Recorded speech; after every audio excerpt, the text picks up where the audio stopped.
Hello guys, ഞാൻ ഹബീബ്, ഞാൻ Badusha. Welcome to HB Reacts.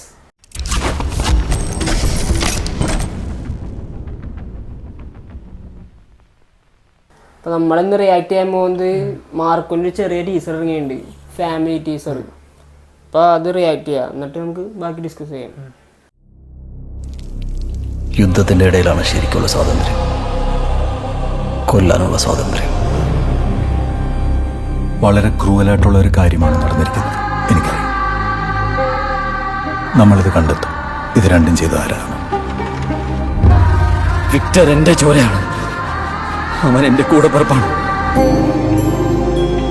ഇവിടെയുള്ളവരൊക്കെ നിന്നെ വെറും അന്യനായി കണ്ട് ഒഴിവാക്കുകയാണ്.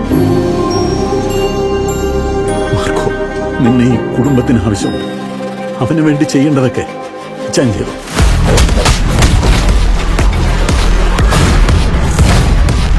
കുടുംബത്തിനെതിരെ ആര് നിന്നാലും തീർത്തേക്കണം.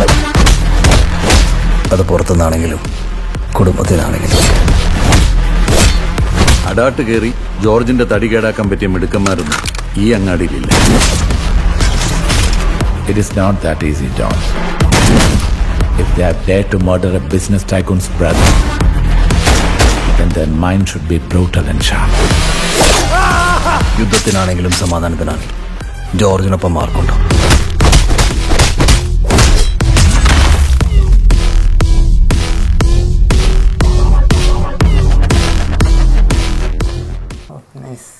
മാർക്കോടെ എത്രയൊക്കെ കുറേ ടൈപ്പ് കൊളാബ് വീഡിയോസും ഇതും ഇൻസ്റ്റയിലായാലും പല വീഡിയോസും വരുന്നുണ്ട്. എത്ര കണ്ടാലും മടുക്കല്ല അങ്ങനത്തെ. കാരണം അത്രയും സ്റ്റൈലിഷ് ആയിട്ടാണ് ചെയ്തു വെച്ചേക്കുന്നത്. അതിൻ്റെ കളർ ടോണിങ്, സ്റ്റൈലിഷ് മേക്കിംഗ് എല്ലാം കൊണ്ടും പിന്നെയും കാണാൻ തോന്നും. നൈസാണ്. അപ്പോൾ അതുകൊണ്ട് നമ്മളിപ്പോൾ ഇത് വന്നപ്പോൾ തന്നെ റിയാക്ഷൻ ചെയ്യാമെന്ന് വിചാരിച്ചത്. ഇതിന്റെ റിവ്യൂ നമ്മൾ ചെയ്തിട്ടുണ്ടല്ലോ നമ്മുടെ ചാനലിൽ. റിവ്യൂ ചെയ്തിട്ടുണ്ട്. പിന്നെ അല്ലാണ്ട് ബാക്കിയുള്ള വീഡിയോസ്, ടീസർ ഒക്കെ റിയാക്ഷൻ ചെയ്തിട്ടുണ്ട്. അത്രയും രസമുണ്ട് കാണാൻ, പിന്നെ കാണാനും തോന്നുന്നുണ്ട്. അതുകൊണ്ട് ചെയ്താണ്. പിന്നെ പടം നല്ല കളക്ഷൻ കൊളുത്തി കയറിക്കൊണ്ടിരിക്കുക. 100 കോടി അവൻ ഏകദേശം പകുതി 50-ൻ്റെ അടുത്തുണ്ട് ഏകദേശം. ഇപ്പോൾ ഒരു ലാസ്റ്റ് ഒരു പോസ്റ്റ് കണ്ടപ്പോൾ കില്ലിൻ്റെ ഫൈനൽ കളക്ഷൻ 6 ദിവസം കൊണ്ട് തൂക്കിയെന്നും പറഞ്ഞു, മാർക്കോ തൂക്കിയെന്നും പറഞ്ഞു. പിന്നെ ഹിന്ദി വെർഷൻ ഫസ്റ്റ് ഡേ 30,000 രൂപയാണ് കളക്ട് ചെയ്തത്. അത് പക്ഷേ സെക്കൻഡ് ഡേ ആയപ്പോൾ അത് 6.2 lakhs ആയി. പിന്നെ അടുത്ത ദിവസം ഇപ്പോൾ 10 ലക്ഷം ഉണ്ടെന്നൊക്കെ പറയുന്നുണ്ട്. അപ്പോൾ ഇങ്ങനെ കയറിക്കൊണ്ടിരിക്കുകയാണ്. തിയേറ്റേഴ്സിന്റെ എണ്ണം കൂട്ടുന്നുണ്ട്. ലിമിറ്റഡ് സ്ക്രീനിലായിരുന്നു പടം കളിച്ചത്. പിന്നെ അതുപോലെ തെലുങ്ക് വെർഷൻ January 1 റിലീസ് വന്നിട്ടുണ്ട്. ഇപ്പോൾ കന്നഡ എന്താണെന്നറിയില്ല, തമിഴ് ഇറങ്ങിയില്ല.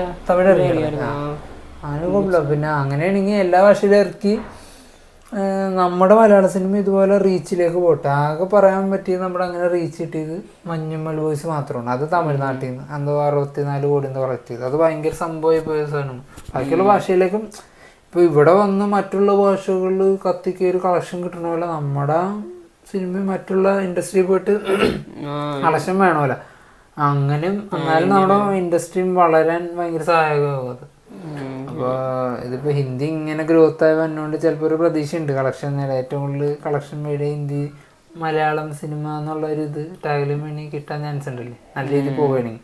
ബാക്കിയുള്ള ഭാഷയിലും കൂടി നല്ല കത്തി കയറിയാൽ നല്ലൊരു ലെവലിലേക്ക് മാറും.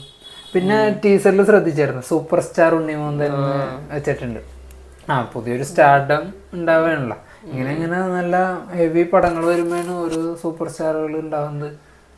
ഒരു നടന്മാർക്ക് ഇതുപോലെ ഒരു പടങ്ങൾ ഉണ്ടാവുമല്ലോ, കത്തി കയറി വന്നാണ്. അതുപോലെ ഉണ്ണിമോന്തിൻ്റെ മാർക്കോയിലൂടെ ഒരു സ്റ്റാർഡം ലെവലിലേക്ക് മാറി അല്ലേ. First day 4 കോടിയൊക്കെ. ഫസ്റ്റ് ഡേ 4 കോടി. പിന്നെ ഏതൊരു ഞായറാഴ്ച സിംഗിൾ ഡേ 5 കോടിക്ക് മുകളിൽ വരുന്നത്. അത് കുറച്ച് നടന്മാരുള്ളൂ മലയാളത്തിൽ. അതിലേക്കാണ് എൻട്രി ആയത്. എന്തായാലും പടം കൊളുത്തട്ടെ, പുതിയ പുതിയ സ്റ്റാറുകൾ ഉണ്ടാവട്ടെ, പാൻ ഇന്ത്യൻ റീച്ച് ഇട്ടിട്ടേ മലയാള സിനിമക്ക്. ഇത്രയൊക്കെ കിട്ടിയാൽ തന്നെ നമ്മുടെ ഇൻഡസ്ട്രി നല്ല രീതിയിൽ വളരും അല്ലേ. അപ്പൊ എന്തായാലും വീഡിയോ എൻ്റെ പേര് നാളെ വീഡിയോ എൻ്റെ പേര് നമുക്ക് അടുത്ത വീഡിയോ കാണാം.